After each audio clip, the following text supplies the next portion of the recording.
Well, good evening, ladies and gentlemen. I'm, of course, very grateful to the Foreign Policy Association for giving me the opportunity to address this distinguished audience. You are an organization dedicated to inspiring the American public to learn more about the world internationalism, and this is really at the heart of your action. Now, the World Trade Organization, which I now head, is also founded on the principle of international cooperation, and in my remarks this evening, I would like to highlight the ways in which it helps improve growth, but not only growth, also the security across our world. I also want to underline how much is at stake in the current round of WTO negotiations, which we call in our jargon the Doha Development Agenda. The WTO was established in 1995 in the wake of a long and arduous series of negotiations known as the Uruguay Round. Its creation marked a major turning point in international trade relations, and the US had a major role in bringing it to light. Compared to the GATT, the General Agreement on Tariffs and Trade, which preceded it, the World Trade Organization provides trade rules covering a wider range of areas: trade in goods, in services, intellectual property issues, regulating trade among more countries, and providing a forum where members of the World Trade Organization can settle their disputes about trade and negotiate more and better updated rules. So, very simply, why does trade matter? Why does it matter so much that the international community decided to create a new international organization in the 90s? Well, the answer to that is simple. Trade underpins much of modern society. For the consumer, it provides wider choice and lower prices. For the business community, it provides more commercial opportunities. For national economies, it provides for growth and development. And in the sphere of international relations, cooperation between countries is, I believe, the only path to sustainable development and growth for all members of this community. And of course, trade is a major component of that cooperation. Trade is one very visible manifestation of a term which has now become a buzzword for many: globalization. Over recent years, we've witnessed a new stage in globalization, the accelerated expansion of market economies, a bit like the one which was experienced in the 19th century with the Industrial Revolution. It's probably a fundamental transformation in society, and this time again, it's the result of a technological revolution. Globalization and increased market opening have had some very positive effects, but there are also some less positive effects. It has undoubtedly enabled individuals, corporations, nation states to influence actions and events around the world faster than ever before, and to derive many benefits from them. It has the potential to expand freedom, to expand democracy, to expand innovation, to expand social and cultural exchanges while offering outstanding opportunities for more dialogue and more understanding.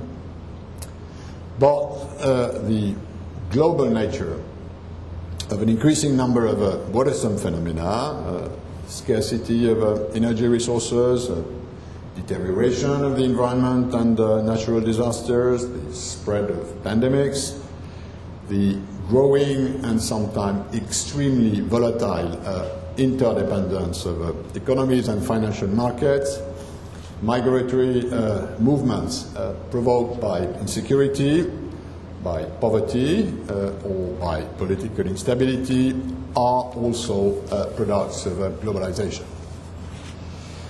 At the same time, there is a widening gap between global challenges and traditional ways of working out solutions via the existing institutions. Globalization is also a reality and an ongoing process that cannot be faced by nation states alone. We therefore need to contemplate new forms of multilateral cooperation at the global level to ensure that this growing interdependence evolves in a sustainable manner. The answer to this big question, I would suggest, is a combination of global ambition and pragmatic suggestions. Building multilateral cooperation is a gradual process involving changes to long-standing practices, involving entrenched interests, cultural habits, and social norms and values. And the example of trade sheds light on both the opportunities and the difficulties of this multilateral cooperation. Although international trade is not the only one, it is, as I said, a very visible dimension of globalization. And the World Trade Organization, as the trade regulator, is definitely at the heart of the multilateral arena. In terms of multilateral cooperation, the WTO's role is based on equality. The principle of equality is reflected concretely in the rules of the World Trade Organization, for instance, in the form of the principle of non-discrimination. It can be found in the most favored nation clause and the national treatment rule, which are two pillars of the World Trade Organization. It also underlies the principle of reciprocity, which is at the heart of our negotiation mechanisms. Beyond these principles, the basic value underpinning the World Trade Organization is that opening trade is good. The multilateral trading system helps to increase economic efficiency, and it can also help reduce corruption or bad governance. Trade has played an increasing role in the world economy over the past decades, as illustrated by the fact that the growth of real trade has exceeded that of world output. The ratio of world exports to goods and services to GDP was approximately in the order of 15% in the 1970s, more than 30% now, and preliminary figures for 2006 show trade again expanding much faster in real terms than output. The impression has also arisen that the multilateral trading system has evolved to the disadvantage of a certain part of the WTO membership, developing countries, hence undermining this basic principle of equality. There is, in many quarters, the feeling that it is necessary to correct this if we want the multilateral trading system to assist in raising living standards and alleviating poverty in developing countries, and to lead to more stable political systems at a time of geopolitical instability. Which, of course, brings me to the current round of trade negotiations, which we launched in 2001 in Doha. The challenge of market opening and globalization for developing countries calls for enhanced international action. And for many, a fundamental aspect of this current negotiation is how to correct some of the remaining imbalances in the current trade rules which work in the favor of developing countries, and how do you improve the rules that provides WTO members, and in particular developing countries, with authentic market opportunities and a more level playing field to compete in international trade. And this development dimension is not a standalone item in the negotiation. It's rather an element that permeates in all negotiating areas. I think no one disputes that completing this round of negotiation is crucial for both developed and developing countries as a fundamental tool to harness globalization and to ensure a more sustainable development. But concluding it is understandably difficult. It is the most ambitious attempt that governments have made to open trade multilaterally because of its scope and because of the number of countries that are now negotiating and that will share in the results. In 1994, the previous round, the Yuga round, wrote the modern rule book of the trading system, and this round is now aimed at revising it to open trade and to lock in reform on an unprecedented scale.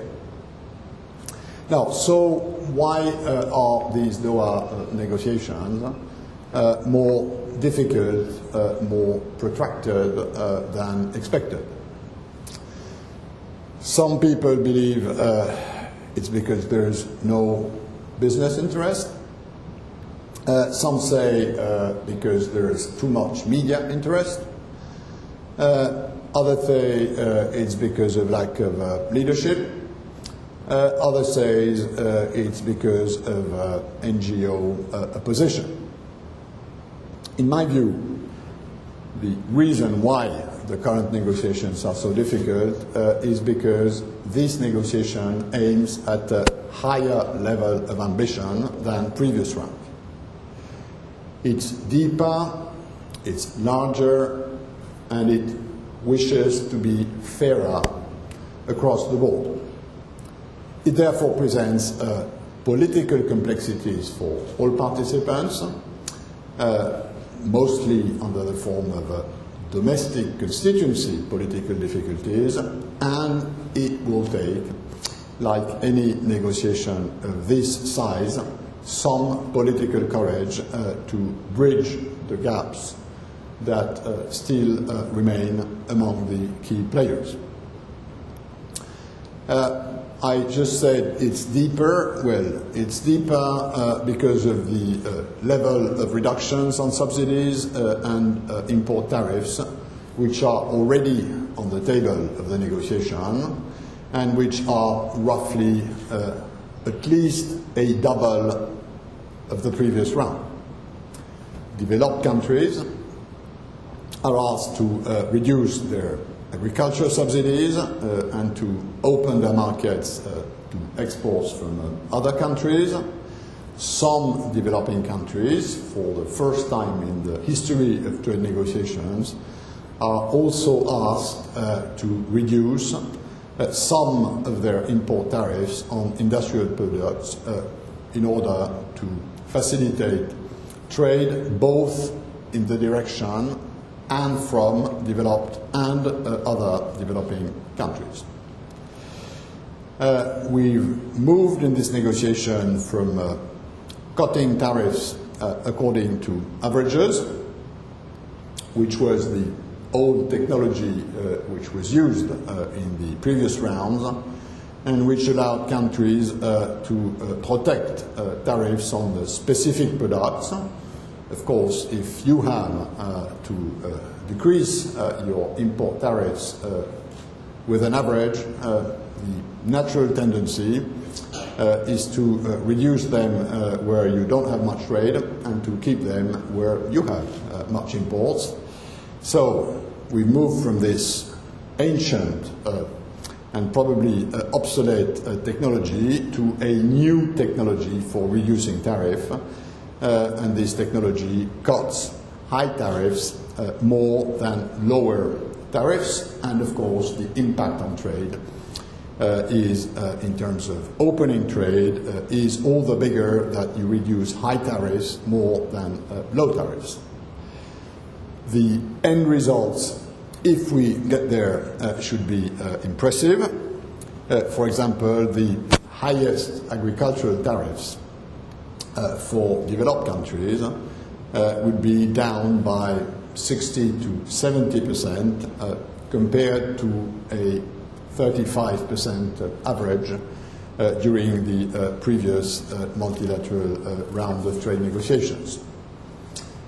On agriculture subsidies, what's on the table today is already twice the amount of reduction which was accepted in the Euro round. If you take the example of export subsidies, this time there should be no more export subsidies. In services, among the 151 members of the organization, 30, 40 big players with big markets have engaged on a process of requests and offers to open trade in a variety of sectors, from telecoms to distribution services, from financial to legal services, and that's undoubtedly a much broader, much deeper negotiation than ever before.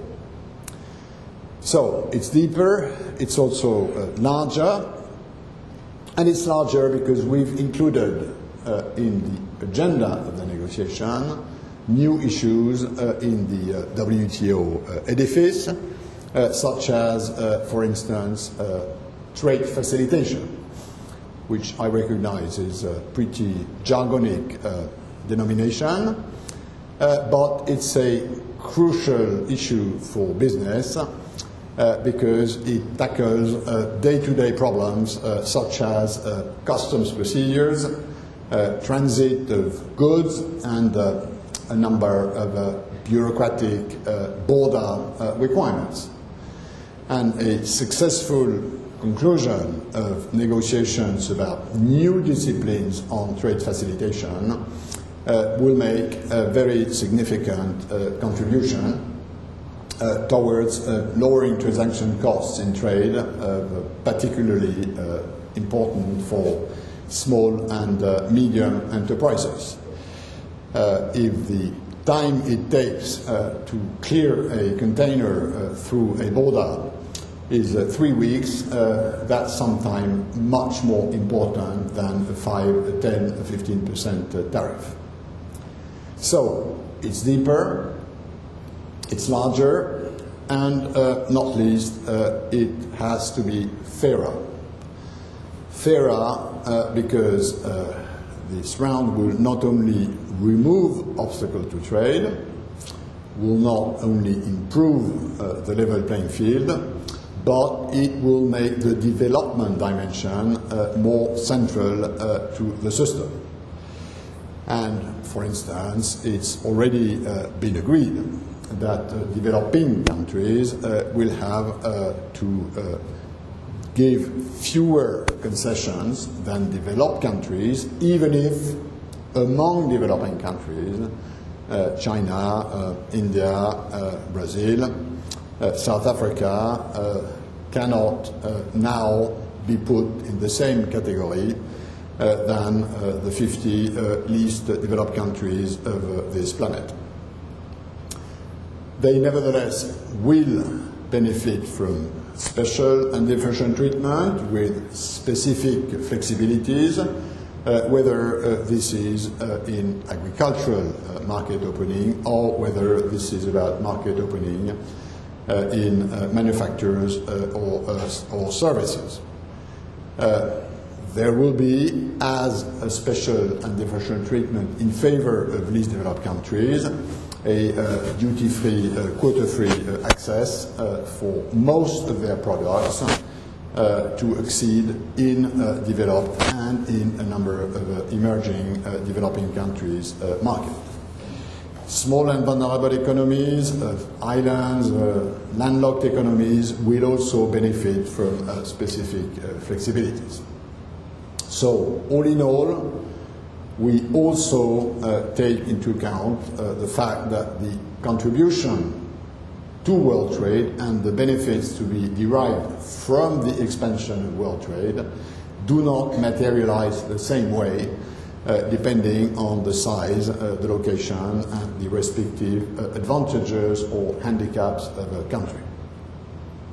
In parallel with the negotiation, we are also putting in place an aid for trade package which is aimed at focusing more of international development assistance into addressing developing country bottlenecks. And this initiative is an essential component to help developing countries build the capacity to reap the benefits of the new trade opportunities. We are in WTO in the business of making trade possible. We all know there's a difference between making trade possible and making trade happen. So for this discrepancy, this difference to be addressed, we need more capacity building assistance for developing countries.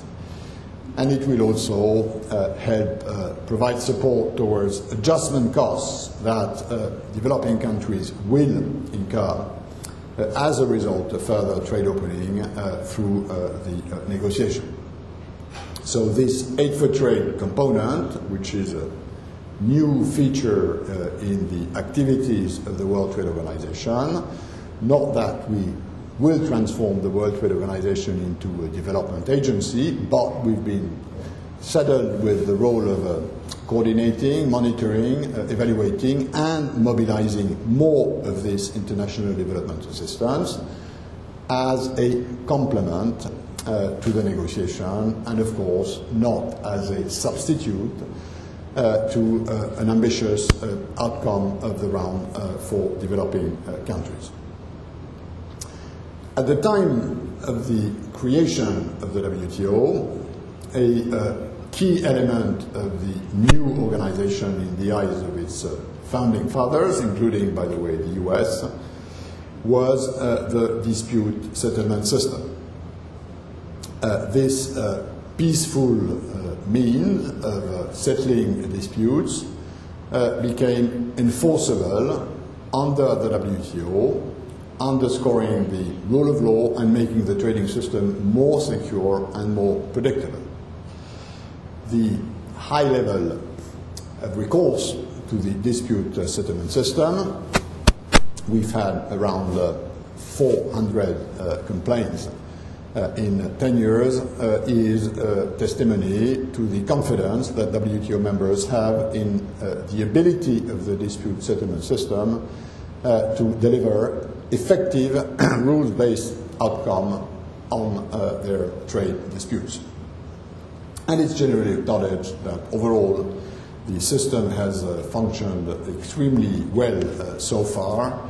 But, of course, like in other of our areas, there is room for improvement, and the entire membership also agreed to improve and clarify this system, proof as it were needed that the system protects all members, not just the large, the strong, and the rich among them.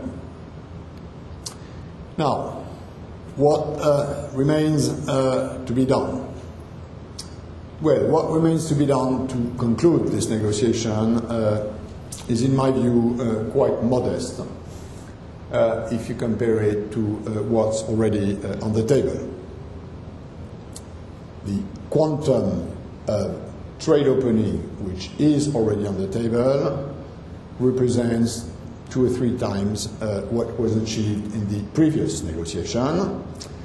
But I think this price for concluding is also modest compared to what would be the cost of a failure, the loss of huge economic benefits for all countries involved, and also the weakening of the multilateral trading system with an obvious risk of increase in protectionism at a time where the macroeconomic outlook for the world economy is probably more on the downside than on the upside.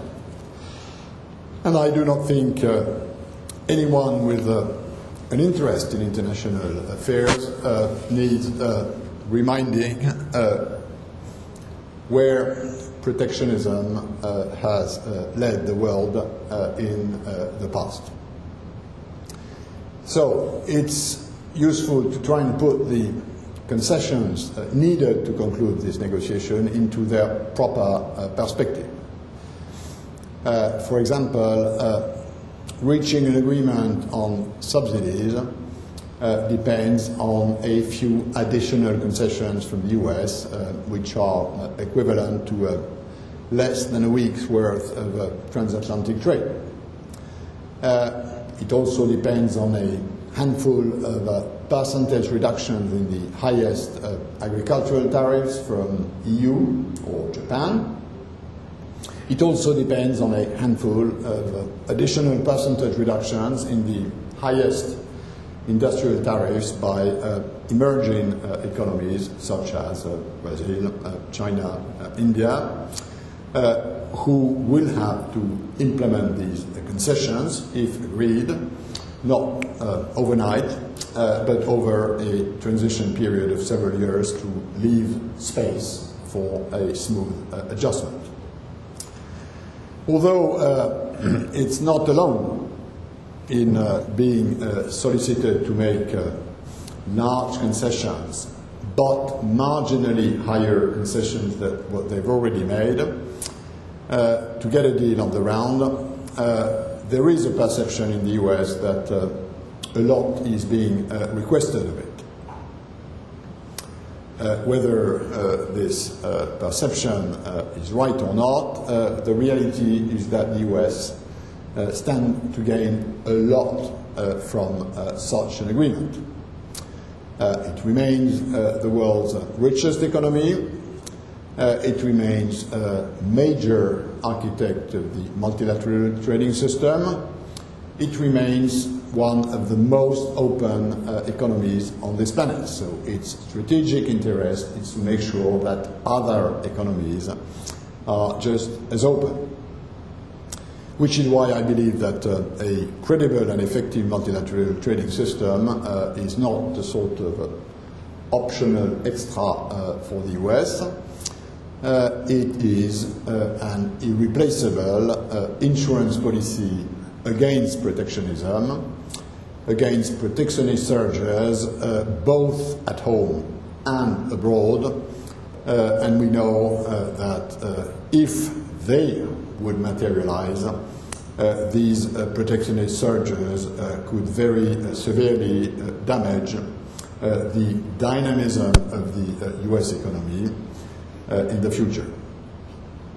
Developing countries are growing rapidly, and their integration into the world economy would create new market opportunities for American companies and create high-paying jobs in the US, ensuring its continued prosperity.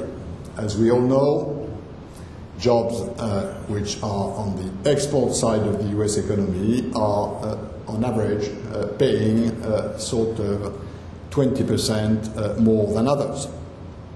So for all these reasons, the WTO needs the leadership and the active participation of the US in order to strengthen the multilateral trading system for its own benefit, but also for the benefit of other countries.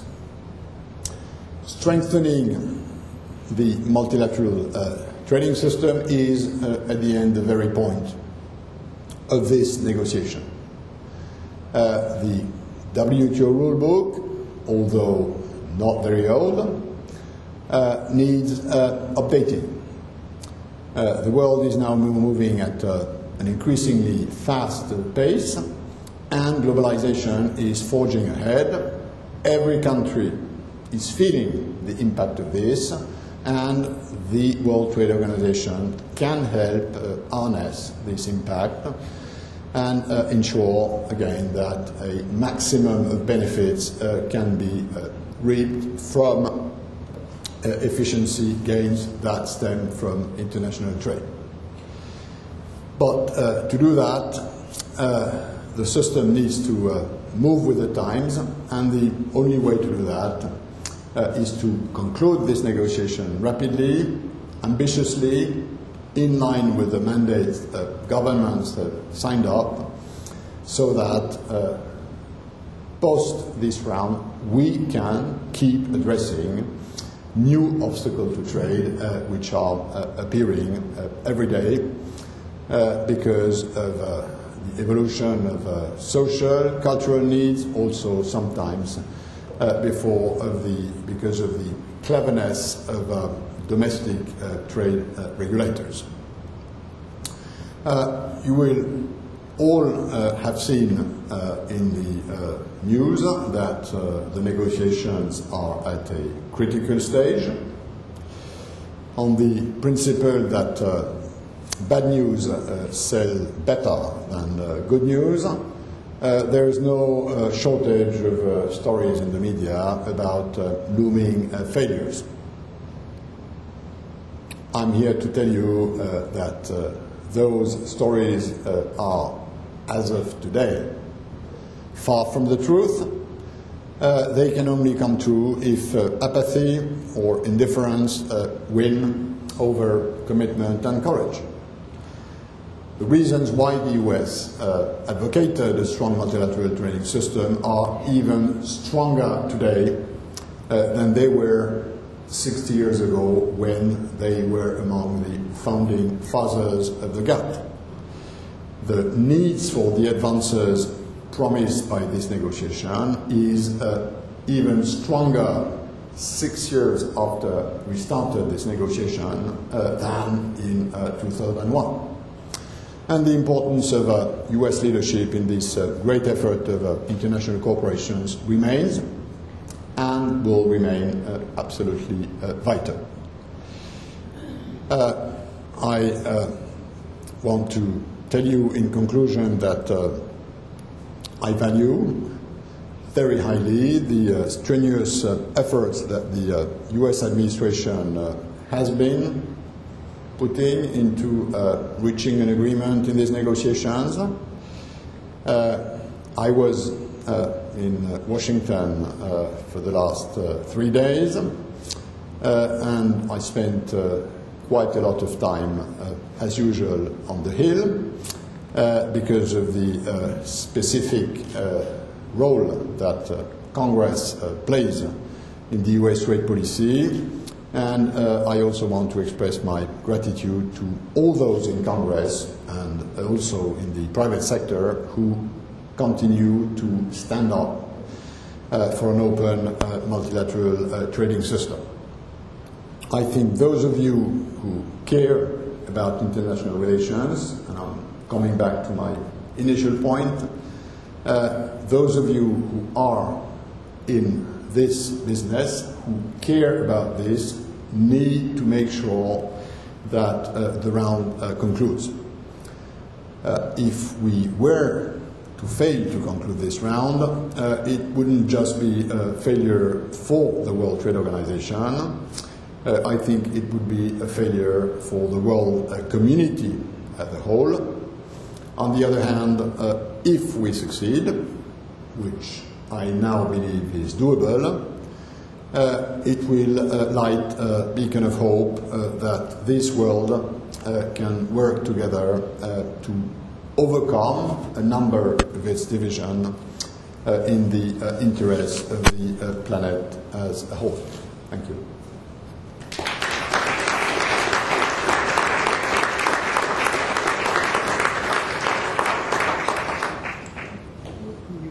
Yeah. Take a few questions. Yeah. Okay, I'm of course ready to take a few questions if you have questions.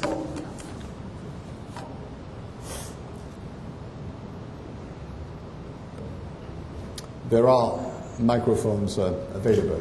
There's one down there. Yeah.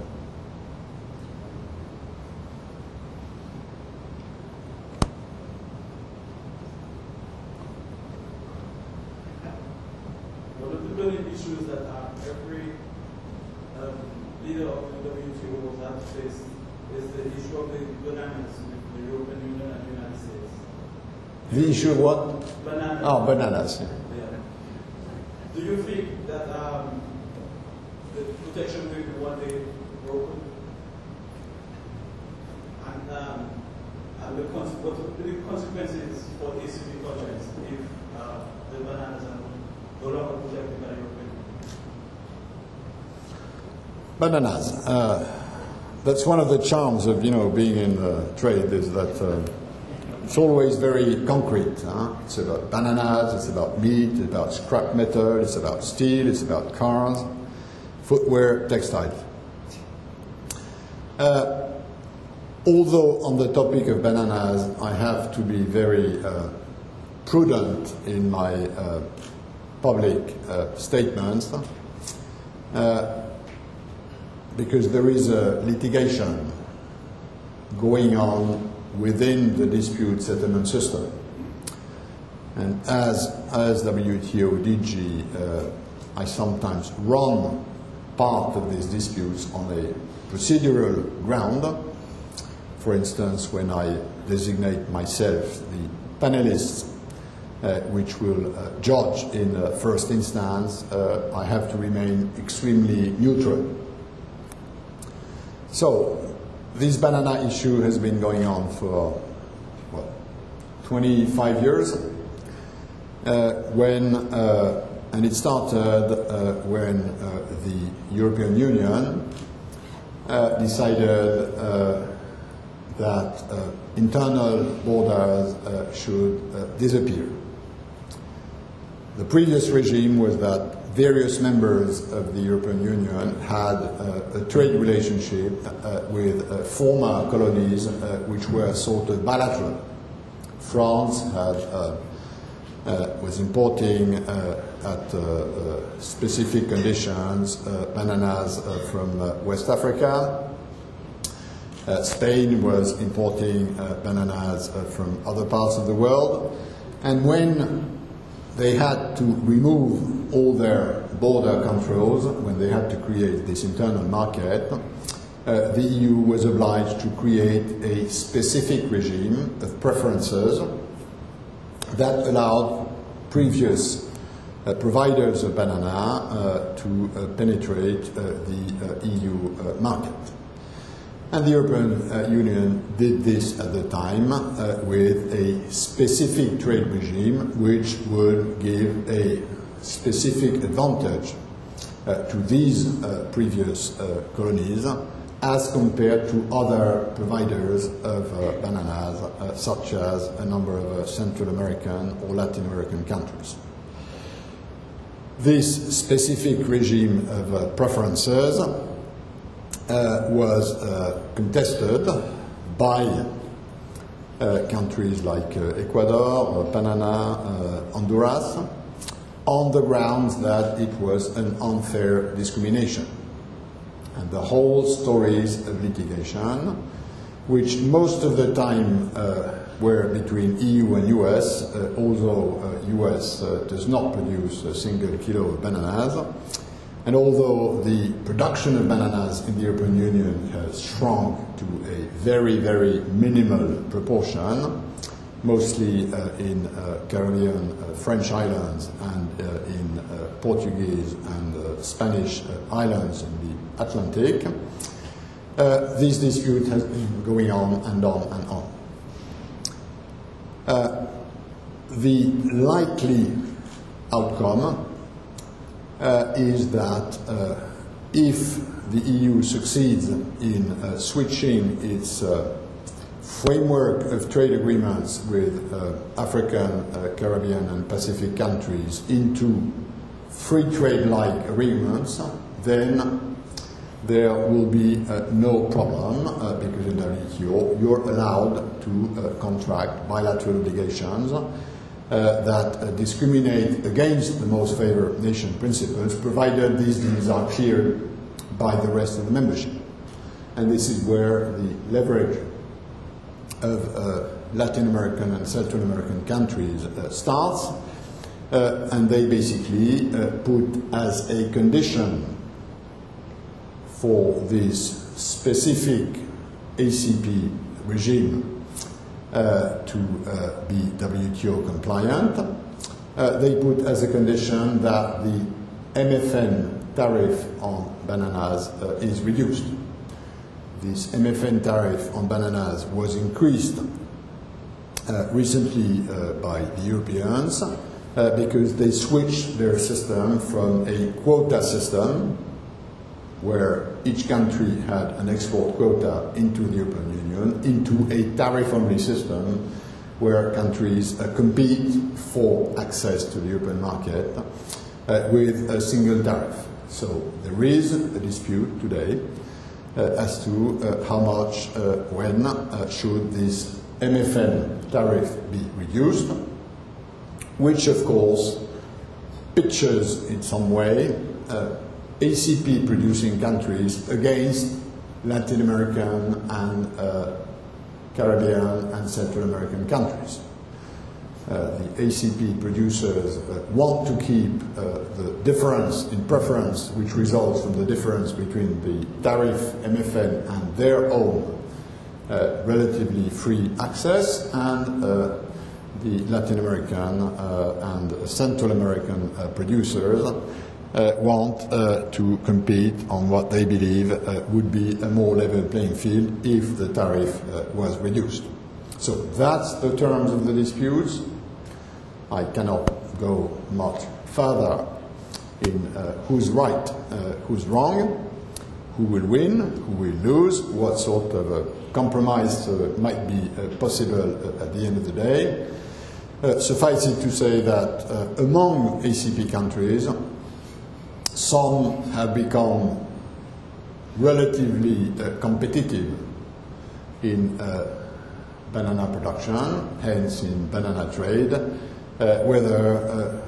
where others, and notably in the Caribbean, because of the small size of their production, because of climatic conditions, are in a more defavored position.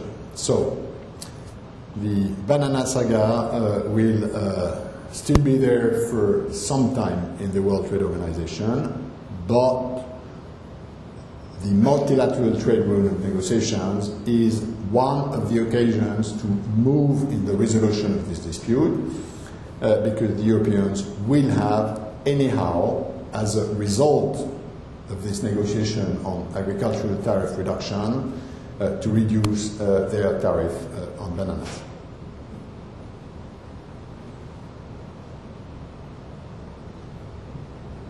Yeah, please. Mr. Director General, you mentioned that one of the key differences between the Doha round and previous round of trade negotiations is your involvement in the building of the trade infrastructure of less developed countries. Could you comment further on that and also talk a bit about how you relate to other international organizations who are similarly involved in infrastructure development? Thank you. Yes. Let me start with a clarification. We have on the one side the negotiation which was mandated in Doha 6 years ago, which is about more open trade, new disciplines, rebalancing the system in favor of developing countries. And as a parallel process with a different mandate, this mandate of monitoring, evaluating, and mobilizing aid for trade. So these two things are separate, and there is no trade-off between, let's say, more money in development assistance and rules that would remain development unfriendly. Now, why do we need to increase the trade capacity of many developing countries? Very simple, because for many of them, the sort of potential market access which we create in WTO as a result of the negotiations cannot translate into reality if they face non-tariff barriers or if they have supply-side constraints that, for instance, prevent their transport system or their energy system of being efficient. If I am a Rwandan exporter of roses, I have duty-free, quota-free access to EU or to US, which are two booming markets for cut flowers. So that's great. Zero tariff, zero quantitative restrictions. The world is free. But for the fact that US and EU have border controls on cut flowers, on maximum pesticide residues. So I can ship my flowers, zero tariff, zero quantitative restrictions, but they will be stopped at US or EU border if I don't have a certificate that US or EU customs accept as valid and that states that my flowers match the EU or the US standard for maximum pesticide residues. So that's the issue, sort of issue, which Aid for Trade tries to address. Providing Rwanda with a country-wide systems of laboratories for testing pesticide residues probably cost something like $10 million. Not much, but Rwanda does not have this money, and putting this together entails a number of governmental decisions, a number of consultations with farmers so that the cut flowers are collected in a way, can be controlled in a central focal point. And unless and until this works, I can't export flowers. The moment it works, I can export flowers. Now, of course, there is also a bit of a problem that flowers are perishable, and that if I have to freight a cargo plane, which I have to pay both ways from Kigali to Amsterdam, the cost is pretty high. and I need to diversify my economy, and I need to make sure that my transport system can address this. So all these issues, which are, for many of them, sort of nitty-gritty issues, have to be cared about much more efficiently than has been the case for now. It's up to the Rwandan government to decide that as exporting flowers is part of its trade strategy, which itself is part of its poverty reduction strategy, this is presented by the Rwandan government as a major priority, so that donors don't fight between themselves with their own agenda, but that among the toolbox which is available, World Bank, IMF, UNIDO, UNCTAD, UNDP, the European Development Fund, USAID, MCC, the Japanese development agencies, somebody will put the 15 million on the table, which frankly for many of them is peanuts. But unless and until this happens, having buckets of money available does not change the reality. So that's what we're after. And we are, in the World Trade Organization, coordinating now, and we will have a big conference in Geneva on the third week of November. We are putting together a system of monitoring, evaluating, mobilizing more of these resources, and we are cooperating with the World Bank, with regional development banks, who usually are quite efficient in this field of aid for trade. We've prepared this in the last months with 3 regional conferences, which I attended in Peru, for Latin America and the Caribbean, in the Philippines for Asia, in Tanzania for Africa, and we progressively are sort of structuring a system that creates transparency between donors and recipients, and that when we have the right numbers on the table, will also help us holding donors accountable to the commitments they have taken.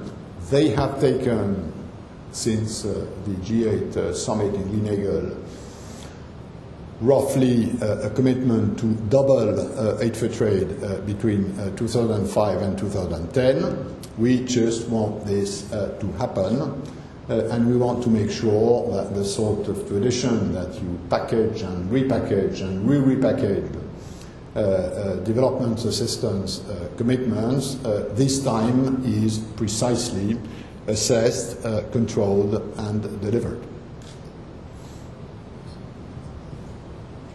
Now we've got questions here. Where's the... We've got one here and one here. Yeah?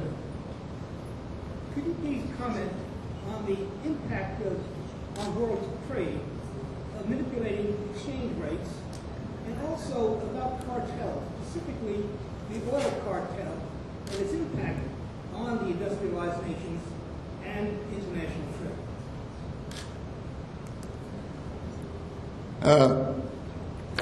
On cartels,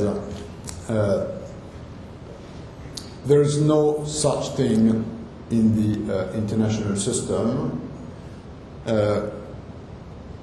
nor in WTO, as disciplines about competition. There are areas of international trade law which have been developed, sophisticated, deepened, which are very precise.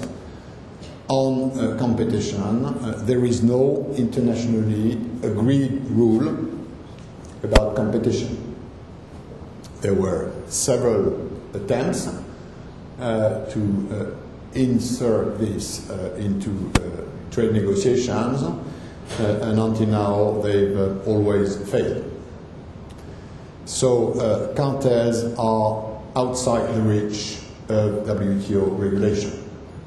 They may be within the reach of sophisticated domestic competition policies in the US, in Europe, but at international level there is no such thing. Now, should there be something like this, many academics, many trade specialists, UNCTAD, which is a specific organization of the UN system which regroups developing countries about trade matters, they've all at some time been pushing for that. Not least because the impact of opening trade doesn't always flow to the consumer given anti-competitive practices. So the case is quite easy to make that it would be good, but the politics of it are such that until now no mandate has been given to negotiate such rules, and as you know, in the Westphalian system we live in, you need a mandate in order to negotiate international rules. On exchange rates, there is in the World Trade Organization rules a rule that basically says that countries taking commitments to open trade cannot frustrate these commitments through quote-unquote manipulation of exchange rates.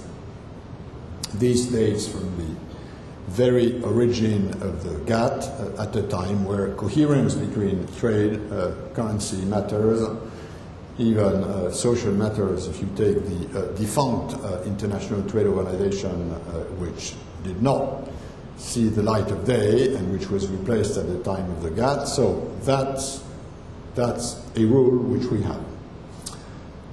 This rule has until now never been tested in a dispute. And as it might be that someday it is tested in a dispute, the WTO DG has to remain mute on how this dispute would be handled.